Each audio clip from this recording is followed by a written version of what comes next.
Hi, hello friends, welcome back to our channel. நீங்கள் நம்ம சேனலுக்கு புதுசாக இருந்தால் நான் ஜெயபாரதி. இது வரைக்கும் நீங்கள் நம்ம சேனலை சப்ஸ்கிரைப் பண்ணி பக்கத்தில் இருக்கிற பெல் பட்டனை கிளிக் பண்ணிக்கோங்க. அப்போ தான் நம்ம போகிற வீடியோட நோட்டிஃபிகேஷன் வரும்.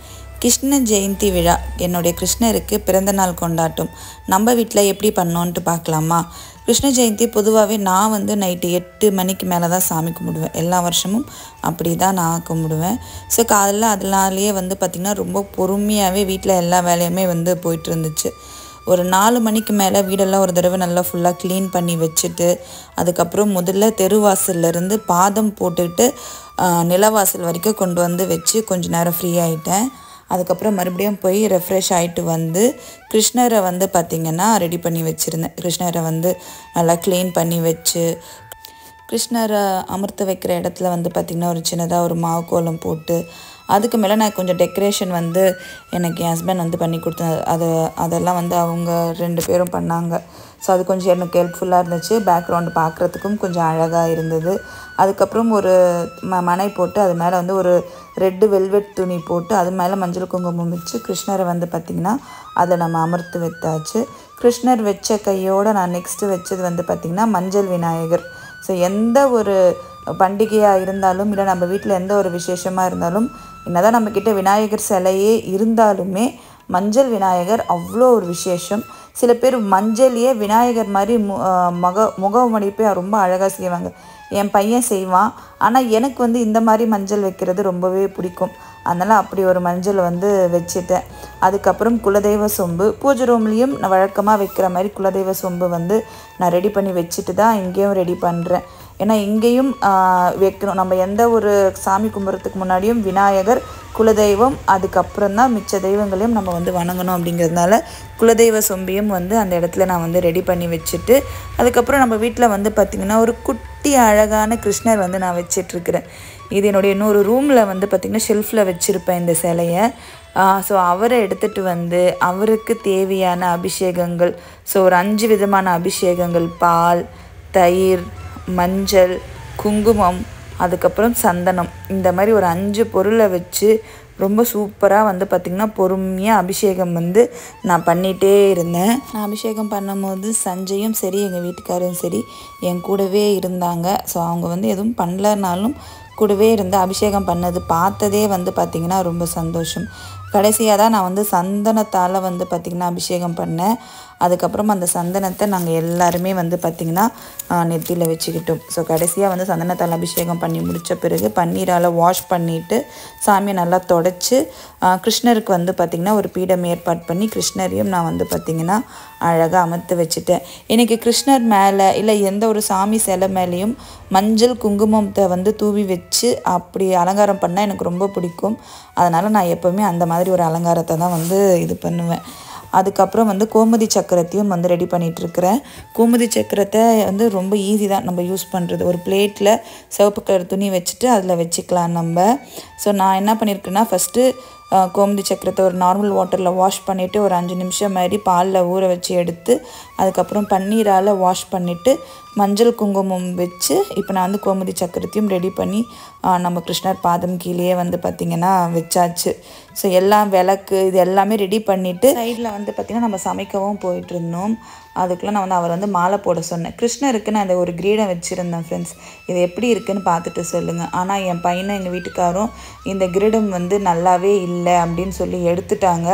கிரீடத்தோடு கிருஷ்ணன் நல்லா இருக்கிறாரா, கிரீடம் இல்லாமல் கிருஷ்ணன் நல்லா இருக்கிறாரா அப்படிங்கிறத நீங்கள் எனக்கு கமெண்ட்டில் சொல்லுங்கள். அப்புறம் இன்றைக்கி சாமிக்கு பிரசாதம் பார்த்திங்கன்னா ஒரு 3 விதமான சாதம், அதுக்கப்புறம் ஸ்வீட்டுக்கு பார்த்திங்கன்னா நான் பாயாசம் பண்ணியிருக்கிறேன். லெமன் ரைஸ், புளி சாதம், தயிர் சாதம், இது 3 தான் நான் பார்த்திங்கன்னா இன்றைக்கி கிருஷ்ணருக்காக ரெடி பண்ணேன். பொதுவாக கிருஷ்ண ஜெயந்தினா எங்கள் வீட்டில் ரொம்ப விசேஷமாக இருக்கும். நிறைய பலகாரம் அம்மா சுட்டு தருவாங்க. அம்மாவும் நானும் சேர்ந்து ஹெல்ப் பண்ணி சுட்டுப்போம். அதான் நல்லாயிருக்கும். ஆனால் இப்போ 2-3 வருஷமாகவே அம்மாவால் சுத்தமாக முடியல. அதனால் பிரசாதம் நாங்கள் வெளியிலேருந்து தான் வாங்கிக்கிறோம். இந்த முறுக்கு, சீடை, இந்த மாதிரி ஐட்டம் எல்லாம். சரி, நம்ம கையால் எதையாச்சும் சாமிக்கு செஞ்சு வைக்கணும்னு சொல்லிட்டு தான் நான் பார்த்திங்கன்னா ஒரு 3 ரைஸை மட்டும் ரெடி பண்ணேன். எங்கள் வீட்டுக்காரர்கிட்ட வாழையில் நான் போட்டுட்டு எல்லாப்பா எடுத்து வைப்பான்னு சொன்னது தான். எல்லாத்தையும் எடுத்து எப்படி வச்சிட்ருக்கிறாரு பாருங்க. அப்போ நான் எல்லாத்தையும் தள்ளி வச்சுட்டு சாப்பாடு எடுத்துகிட்டு வச்சுருந்தேன். நம்ம ஏதாச்சும் ஒரு வேலை நம்ம அவங்களுக்கு கொடுத்தா போதும், நம்மளுக்கே திரும்பி ஒரு 3 வேலை வச்சுருவாங்க இவங்க. பட் பரவாயில்ல, அன்றைக்கி கொஞ்சம் எங்கள் ஹஸ்பண்டும் சரி சஞ்சயும் சரி எனக்கு ஹெல்ப் பண்ணாங்க. இந்த வீடியோ கவரேஜ் ஃபுல்லாக பண்ணது சஞ்சய் தான். ஸோ அதுக்கப்புறம் இப்போ நம்ம எல்லாம் வச்சாச்சு. இப்போ வாங்க சாமிக்கு நம்ம தீப தூப ஆராதனையை வந்து காமிச்சிடலாம்.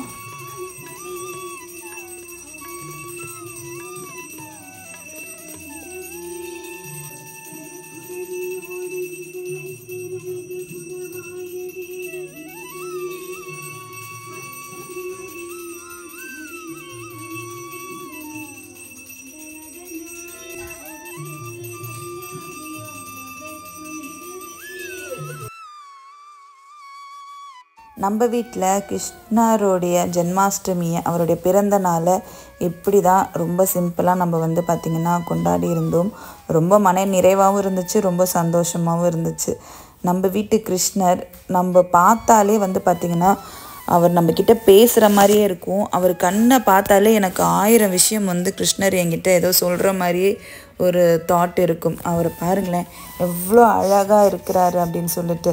ஸோ நம்ம வாங்கிட்டு வந்து வச்ச வெண்ணையும் வந்து பார்த்திங்கன்னா கிருஷ்ணருக்கு கொஞ்சம் வச்சுட்டு அப்புறம் தான் நான் வந்து பார்த்திங்கன்னா கிருஷ்ணருடைய நாமோதியம் வந்து சொல்ல ஸ்டார்ட் பண்ணேன். அதுக்கு முன்னாடி நான் வந்து பார்த்திங்கன்னா சொல்லலை. ஸோ எல்லாம் சாமியெல்லாம் கும்பிட்டு முடிச்சுட்டு கொஞ்சம் பொறுமையாக தான் 1008 போற்றியை வந்து சொல்கிறதுக்கு ஸ்டார்ட் பண்ணேன். அது சொல்லி முடிக்கிறதுக்கு கிட்டத்தட்ட எனக்கு வந்து ஒரு 1/2 ஹவருக்கு மேலே ஆச்சு. ஸோ அந்த டைம் வரைக்கும் இவங்க யாரும் வெயிட் பண்ண மாட்டாங்க, ப்ளஸ்ஸு ஃபேன் இல்லாமல் அந்த ரூமில் இருக்கவும் மாட்டாங்க. சரி ஃபஸ்ட்டு நம்ம வந்து சாமி கும்பிட்டு முடிச்சிருவோம், அதுக்கப்புறம் பொறுமையாக நம்ம போற்றியை வந்து படிச்சுக்கலாம் அப்படின்னு சொல்லி நான் அதுக்கப்புறம் தான் பொறுமையாக படிச்சிருந்தேன். ஸோ அதெல்லாம் பண்ணி முடிக்கிறதுக்கு எனக்கு ஒரு ரொம்ப நேரம் ஆயிடுச்சு. 9 மணியே ஆயிடுச்சுன்னு கூட வச்சுக்கலாம். இதுதான் வந்து பார்த்திங்கன்னா நம்மளோட நிலவாசல். ஸோ தெருவாசல்லேருந்து நம்ம பாதம் வச்சுட்டு வந்து அப்படியே வந்து கிருஷ்ணர்கிட்ட வந்து முடியுது. ஸோ நம்ம வீட்டு கிருஷ்ணர் எப்படி இருக்கிறார் அப்படிங்கிறதையும் நீங்கள் வந்து கீழே வந்து கமெண்ட் பண்ணுங்கள். நைட்டு இப்போவே ரொம்ப லேட் ஆகிட்டதுனால சரி நம்ம 3 நாள் கிருஷ்ணரை வந்து வீட்டிலே வச்சு வணங்கலாம் அப்படிங்கிற மாதிரி டிசைட் பண்ணிட்டேன். ஸோ இது வந்து முதல் நாள் திங்கக்கிழமை. 2வது நாள் டியூஸ்டே வந்து பார்த்திங்கன்னா நம்மக்கிட்ட சீத்தாப்பழம் வாங்கி வச்சது கொஞ்சம் எக்ஸ்ட்ராவாக இருந்தது.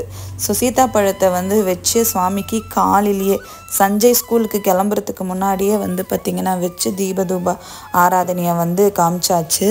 அடுத்தது 3வது நாள் புதன்கிழமை சஞ்சயை ஸ்கூலுக்கெல்லாம் அமிச்ச பிறகு பாலை வந்து பிரசாதமாக வச்சுட்டு கொஞ்ச நேரம் விளக்கு ஏற்றிட்டு அதுக்கப்புறம் ராவுகாலம் யமகண்டம் பார்த்து சாமிக்கு ஆரத்தி எடுத்து சாமி இருந்த இடத்துல எடுத்துன்னு போய் வச்சுட்டேன். ஸோ இப்படி தான் என்னுடைய கிருஷ்ண ஜெயந்தி வந்து முடிஞ்சிருந்தது. 3 நாள் கொண்டாட்டமாக ரொம்ப சூப்பராக. உங்களுக்கு எப்படி இருந்தது?